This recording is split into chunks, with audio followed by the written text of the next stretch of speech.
රුපියල් මිලියන 28ක වත්කම් සහ දීපල අයථා ලෙස උපයාගත් බවට සැකපිට අල්ලස් කොමිසම මගින් අත්අඩංගුවට ගෙන රක්ෂිත බන්ධනාගාරගත කර සිටින හිටපු ජනාධිපති මහින්ද රාජපක්ෂ මහතාගේ ආරක්ෂක නෙවිල් වන්නිආරච්චි ඔක්තෝබර් මාස 31 වනදා දක්වා තවදුරටත් රක්ෂිත බන්ධනාගාරගත කරන ලෙස කොළඹ මහේස්ත්‍රාත් අධිකරණය නියම කළේය. අල්ලස් කොමිසමේ නිලධාරීන් හා සැකකරුවන්ගේ නීතිඥවරු ඉදිරිපත් කළ කරුණු සලකා බැලීමෙන් අනතුරුව කොළඹ ප්‍රධාන මහේස්ත්‍රාත් අසංක එස් බෝධගම මහතා මෙම නියෝගය නිකුත් කර තිබේ.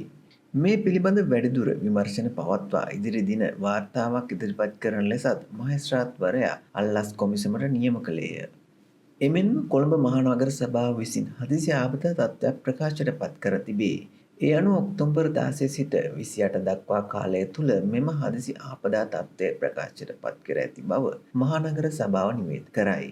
හදිසි දුරකථන ඇමතුම් අංක 2ක්ද නගර සභාව විසින් සිය සමාජ ජාලා ගිණුමේ ප්‍රකාශයට පත් කර ඇත.